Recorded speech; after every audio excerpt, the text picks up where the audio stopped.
Hello friends, అందరికీ నమస్కారం. Welcome back to our channel. మన ఏపీ రాష్ట్ర వాసుల కోసం ముఖ్యమంత్రి నారా చంద్రబాబు నాయుడు గారు 2026 నూతన సంవత్సరం కానుకగా మరికొన్ని కొత్త పథకాలను అమల్లోకి తీసుకురాబోతున్నారు. సో నేను మీకు ఈ వీడియోలో క్లియర్‌గా చెప్తాను. ఆ పథకాల పేర్లేమిటి? వాటికి ఎవరు అర్హులవుతారు? ఎవరు అనర్హులవుతారు? వాటి ద్వారా లబ్ధిదారులకు ఏమేమి చేకూరుతుంది అనే విషయం గురించి. దీంతో పాటుగా జనవరి 1 తారీఖు నుంచి 31 తారీఖు మధ్యలో ఏమేం పథకాలు విడుదల కాబోతున్నాయి అనే విషయాల గురించి కూడా చెప్తానండి. మీరందరూ తప్పకుండా వీడియోనైతే ఎండ్ వరకు చూసి, నేను చెప్పేటువంటి విధానం గనుక మీకు నచ్చినట్లయితే లైక్ చేసి అందరికీ కూడా షేర్ చేయకుండా అయితే వెళ్ళొద్దు. ఫస్ట్ టైం ఎవరైనా ఛానల్‌ని చూడడానికి వచ్చినటువంటి వాళ్ళు ఉన్నట్లయితే, ఛానల్‌ని సబ్స్క్రైబ్ చేసుకునేసి పక్కనే ఉన్నటువంటి బెల్ ఐకాన్‌ని క్లిక్ చేసి ఆన్‌లో అయితే పెట్టుకోండి గైస్. ఒకసారి టెలిగ్రామ్ ఛానల్ కూడా విజిట్ చేయండి. అందులో కూడా జాయిన్ అయితే అవ్వండి. మీకు యూజ్ అయ్యే ఇన్ఫర్మేషన్ ఎప్పటికప్పుడు అప్డేట్ అయితే చేస్తూ ఉంటాను. డిస్క్రిప్షన్‌లో అయితే లింక్ పెట్టినాను. ఇక లేట్ చేయకుండా టాపిక్‌లో గనుక వచ్చేసినట్లయితే, మనకు ఈ 2026 నూతన సంవత్సరం కానుకగా ముఖ్యమంత్రి నారా చంద్రబాబు నాయుడు గారు మరికొన్ని కొత్త పథకాలను అమల్లోకైతే తీసుకురాబోతున్నారనమాట. సో, దీనితో పాటుగా జనవరి 1 తారీఖు నుంచి 31 తారీఖు లోపల ఏ పథకాలు విడుదల కాబోతున్నాయనేటి గురించి కూడా తెలుసుకుందాం. ఇక ప్రతి నెల 1 తారీఖున వస్తుందంటే మాక్సిమం అందరికీ గుర్తుకు వచ్చేది సామాజిక భద్రత పెన్షన్స్ అండి. సో, దీని గురించి తెలుసుకునే ముందుగా మీకు ఒక ముఖ్యమైన ఇన్ఫర్మేషన్ అయితే చెప్తాను. తప్పకుండా అందరూ కూడా తెలుసుకోండి. సో, మీకు ప్రభుత్వ పథకాలు అన్నీ రావాలి అంటే ఖచ్చితంగా ఈ యొక్క యూనిఫైడ్ ఫ్యామిలీ సర్వే అనేదైతే పూర్తి చేసుకోండాలనమాట మీరు. సో, మనకు ఈ సర్వే పూర్తి చేపించుకుంటేనే మీకు కార్డ్ అనేది ఇస్తారనమాట. Family beneficiary card. ఈ ఫ్యామిలీ బెనిఫిషరీ కార్డ్ ఉంటేనే మీకు ప్రతి పథకము లబ్ధి పొందుతారు మీరు. లేదంటే ఏ పథకం కూడా మీరు లబ్ధి పొందలేరనమాట. ఏ పథకానికి అర్హులు కాలేరు. అందుకొరకు చెప్తూ ఉన్నాను. సో, మనకు ఈ యొక్క సర్వే అనేది యూనిఫైడ్ ఫ్యామిలీ సర్వే అనేది మనకు రేపటి రోజు నుంచి రాష్ట్ర వ్యాప్తంగా ప్రారంభిస్తూ ఉన్నారనమాట. అయితే ముఖ్యంగా ఈ యొక్క సర్వే అనేది ఎందుకు? దీని ముఖ్య ఉద్దేశ్యం ఏంటి అంటే ఇక్కడ మీరు చూడొచ్చండి. ప్రభుత్వ పథకాలకు సరైన అర్హులకు చేకూరేందుకు ఈ సర్వే అనేది చేస్తూ ఉన్నారనమాట. ఈ ప్రభుత్వ పథకాలు ఏవైతే ఉన్నాయో వీటిని అర్హులు ఎవరైతే ఉన్నారో సరైనటువంటి అర్హులకు మాత్రమే చేకూరేందుకు ఈ ఫ్యామిలీ బెనిఫిషరీ కార్డ్ అనేది జారీ చేస్తారనమాట. ఈ సర్వే ఎందుకు చేస్తున్నారంటే ఈ కార్డ్ అనేది జారీ చేయడం కోసం. ఓకేనా? భవిష్యత్ సంక్షేమ సేవలు, పీఎం కిసాను, తల్లికి వందనము, ఇతర తదితర పథకాలు, ఈ నిరుద్యోగ భృతి కావచ్చు, ఆడబిడ్డ నిధి కావచ్చు. ఓకేనా? నెక్స్ట్ ఇంకా వచ్చేసి మనకు డ్వాక్రా మహిళలకు సంబంధించి చాలా చాలా పథకాలు అనేటువంటివైతే ఉన్నాయి. సో, ఈ పథకాలన్నిటికి సంబంధించి అర్హులు కావాలి అనుకుంటే ఈ ఫ్యామిలీ బెనిఫిట్ కార్డ్ అనేది ఖచ్చితంగా మీ దగ్గర ఉండాలి. ఈ సర్వే అనేది ఎలా జరుగుతుందంటే ప్రత్యేకంగా మొబైల్ యాప్ ద్వారా మీకు చేస్తారనమాట గ్రామ వార్డ్ సచివాలయం అధికారులు. 100% ఈకేవైసీ ఆధారంగా ఈ సర్వే అనేది జరుగుతుంది. వ్యక్తిగత మరియు కుటుంబ స్థాయి వివరాలు సేకరణ అయితే చేస్తారనమాట. మీ వివరాలొచ్చేసి. ఓకేనా? ఏమేం వివరాలు అడుగుతారు అంటే సర్వేకి వచ్చినప్పుడు ఆధారు, మొబైల్ నంబరు, దాని తర్వాత విద్య అంటే మీరు ఎంతవరకు చదువుకున్నారా అనేది అడుగుతారు. ఉపాధి ఏంటి అనేది కూడా అడుగుతారనమాట. దాని తర్వాత ఆదాయం ఎంత, ఆస్తులు ఏమేమి ఉన్నాయి, గృహ వివరాలు, ఇక సామాజిక అండ్ కుటుంబం మ్యాపింగ్ సమాచారం కూడా అడగడం జరుగుతుంది. సర్వే కాలపరిమితి వచ్చేసి మనకు మాక్సిమము ఇది రేపు అనగా 18వ తారీఖు నుంచి జనవరి 12వ తారీఖు వరకైతే ఈ సర్వే అనేది జరుగుతుంది. తప్పకుండా ప్రతి ఒక్కరు చేసుకోవాలండి. ఎవరు కూడా మిస్ చేసుకోవద్దు. మీరు ఈ సర్వే అనేది మిస్ చేసుకుంటే మీరు ప్రభుత్వ పథకాలను మిస్ చేసుకున్నట్లే. అందుకొరకు దీన్ని ఫస్ట్ టైం ముందుగానే చెప్తూ ఉన్నాను. జాగ్రత్తగా అందరూ గమనించండి.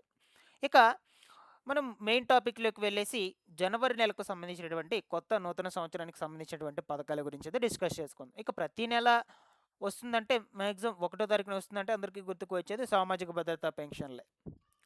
ఈ జనవరి నెలకు సంబంధించి కూడా పంపిణీ చేయబోతున్నారు. బట్ ఇక్కడ కొన్ని మార్పులు చేర్పులైతే తీసుకొచ్చింది ప్రభుత్వం.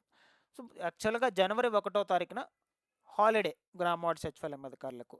అందువల్ల మనకు ఈ నెల 31 తారీఖునే పెన్షన్‌ల పంపిణీ అయితే మొదలవుతుంది. గుర్తుపెట్టుకోండి. సో, ఇక 31 తారీఖున ఉదయం 7 గంటల నుంచి పెన్షన్‌ల పంపిణీ అయితే మొదలవుతుందండి. ఆ రోజు మాక్సిమం సాయంత్రం వరకు కూడా పంపిణీ చేస్తారు. సో, ఆ రోజు పెన్షన్స్ తీసుకునేటువంటి వాళ్ళు అరాకొర మిగిలి ఉంటే ఎవరైనా ఉన్నట్లయితే అటువంటి వాళ్ళకు జనవరి 2వ తారీఖున ఇస్తారు. 1 తారీఖున యాక్చువల్‌గా మనకు హాలిడే. ఆ రోజు ఇవ్వరు.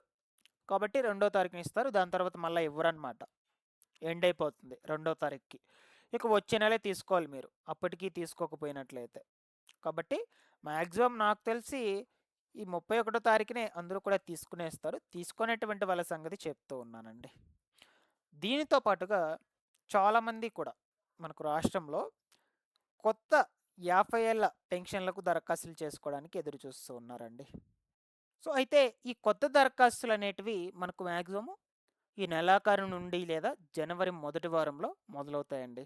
సో, అప్పుడు మీరు దరఖాస్తులు పెట్టుకున్నట్లయితే దాని తర్వాత వెరిఫికేషన్ చేస్తారు. వెరిఫికేషన్ చేశాక అర్హులు, అనర్హుల జాబితాలను గుర్తించి అర్హులైనటువంటి వాళ్ళకు దాని తర్వాతి నెల నుంచి పెన్షన్లను కంటిన్యూగా ఇస్తూ ఉంటారనమాట. చాలా రకాల పెన్షన్ లబ్ధిదారులు ఎదురు చూస్తూ ఉన్నారు కొత్తగా దరఖాస్తులు చేసుకోవడానికి. ఈ 50 ఏళ్ళ వృద్ధాప్య పెన్షన్స్ అండ్ అలాగే 60 ఏళ్ళు ఉన్నటువంటి వాళ్ళు ఈవెన్ దాని తర్వాత వికలాంగ పెన్షన్స్, డిఎంహెచ్ఓ పెన్షన్స్కి చెందినటువంటి వాళ్ళు, దాని తర్వాత ఈ యొక్క విడో పెన్షన్స్కి, ఒంటరి మహిళ పెన్షన్స్కి చాలా రకాల మంది అయితే కొత్తగా దరఖాస్తులు చేసుకోవడానికి ఎదురు చూస్తున్నారండి. ఎప్పుడెప్పుడు ఛాన్స్ కల్పిస్తుందా అని వెయిట్ చేస్తూ ఉన్నారు. సో, మనకు 2026 కొత్త సంవత్సరం కానుక కాబట్టి ఖచ్చితంగా ఈ 50 ఏళ్లను పెన్షన్స్ కూడా అమల్లోకి తీసుకొచ్చేందుకు ఛాన్స్ అయితే ఉండొచ్చండి. బట్ మీకు అప్డేట్ అనేటువంటిది అందజేస్తూ ఉంటాను. నేను ఆల్రెడీ ప్రీవియస్ వీడియోస్లో కూడా చెప్పున్నాను. ఫాలో అప్ చేస్తూ ఉండండి మన ఛానల్ని. మీకు ఎప్పటికప్పుడు ఇన్ఫార్మ్ అయితే చేస్తూ ఉంటాను గైస్. ఇక నెక్స్ట్ వచ్చేసి మనకు ఈ జనవరి నెలలో ఈ ఉచిత రేషన్ పంపిణీ అయితే జరుగుతుందండి. 1 తారీఖు నుంచి 15వ తారీఖు వరకు. సో, ఈసారి మనకు ఈ సంక్రాంతి పండుగ కానుకగా చంద్రన్న కానుకలు అయితే పంపిణీ చేయబోతున్నారనమాట. చంద్రన్న కానుకల కింద మనకు దాదాపుగా 6-7 రకాల సరుకులైతే అందిస్తారు. సో, ఒక బ్యాగ్ టైప్‌లో ఒకటి ఇస్తారు కదా మీకు. సో, ఆ బ్యాగ్‌లో ఒక 6-7 రకాల సరుకులనేటువంటివి దాంట్లో ఉంటాయన్నమాట. పంచదార కావచ్చు, బెల్లం కావచ్చు, గోధుమ పిండి, ఓకేనా. దాని తర్వాత కందిపప్పు, దాని తర్వాత వచ్చేసి సోపులు. సో, రకరకాల సరుకులనేటువంటివైతే ఉంటాయి కొన్ని. 6-7 రకాల సరుకులు. ఇవి చంద్రన్న కానుక కింద ప్రతి ఒక్క రేషన్ కార్డ్ లబ్ధిదారుడికి పంపిణీ చేయడం అయితే జరుగుతుందండి. ఇదొచ్చేసి రేషన్ పంపిణీ జరిగేటప్పుడే ఇవి కూడా పంపిణీ చేసేస్తారు. మీకు నార్మల్‌గా ప్రతి నెల రేషన్ పంపిణీ చేస్తారు కదా! సో, అదే విధంగా వీటిని కూడా పంపిణీ చేసేస్తారు. మీరు ఈ రేషన్ డీలర్స్ దగ్గరికి వెళ్లి తీసుకుంటారు కదా! అక్కడే వీటిని కూడా పంపిణీ చేసేందుకు ఛాన్స్ అయితే ఉండొచ్చు. ఖచ్చితంగా రేషన్ కార్డ్ అయితే ఉండాలి. మీరు వాటిని పొందాలి అనుకుంటే. ఇవి మాక్సిమం అందరికీ వస్తాయి కాబట్టి అందరూ కూడా లబ్ధే దీనికి మాత్రం. ఇక నెక్స్ట్ వచ్చేసి మహిళల కోసము, ఓకేనా. ఎన్టీఆర్ విద్యాలక్ష్మి పథకం ఒకటి, ఎన్టీఆర్ కళ్యాణ లక్ష్మి పథకం ఒకటి. ఈ 2 సెపరేట్ కలిపి చెప్తున్నాను అనుకోవచ్చు. సెపరేట్ అనమాట. ఎన్టీఆర్ విద్యాలక్ష్మి పథకం కింద ఈ గరిష్టంగా ఇద్దరు పిల్లలు చదువులకు రుణమైతే అందిస్తారనమాట. ఎంత నుంచి ఎంత వరకు అంటే రూ. 10,000 నుంచి రూ. 1,00,000 వరకు సాయం అయితే అందజేస్తారు. కేవలము పావలా వడ్డీకే రూ. 4% వడ్డీకి అయితే అందిస్తారనమాట. గరిష్టంగా దీన్ని 48 వాయిదాల్లో చెల్లించుకోవచ్చండి. మీరు దీనికి దరఖాస్తులు పెట్టుకోవాలనుకుంటే మీ యొక్క డ్వాక్రా గ్రూప్‌కు సంబంధించినటువంటి సీసీవీఓఏ అధికారులు ఎవరైతే ఉంటారో వాళ్ళని ఒకసారి సంప్రదించండి. ఇవి మనకు వీటిని కూడా రేపు కొత్త పండుగ కానుకగా, కొత్త సంవత్సరం కానుకగానే అమల్లోకి తీసుకురాబోతున్నట్లు సమాచారం మహిళలకు సంబంధించి. ఇదొక పథకము.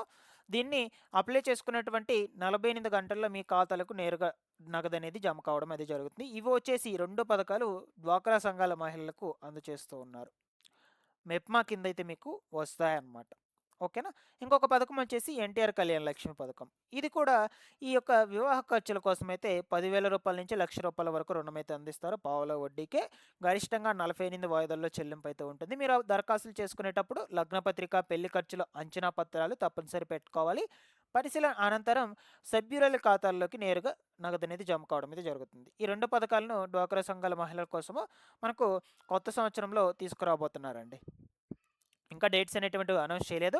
బట్ మీకు ముందు ముందు అప్డేట్ అయితే ఎప్పటికప్పుడు చేస్తూ ఉంటాను. ప్రతి ఒక్కరికి కూడా యూజ్ అవుతుంది ఇది. మాక్సిమం మన ఆంధ్రప్రదేశ్ రాష్ట్రంలో ఈ యొక్క ఇద్దరు పిల్లలకు చదువులోకి ఇది చాలా మందికి యూజ్ అవుతుందండి. చదువుకునేటువంటి వాళ్ళకి సంబంధించి. అందువల్ల తప్పకుండా యూజ్ చేసుకోండి. దీన్ని ఎవరు కూడా మిస్ చేసుకోవద్దు. ఈ యొక్క అవకాశాన్ని మీకు అప్డేట్ అనేటువంటిది ఎప్పటికప్పుడు అందజేస్తూ ఉంటాను.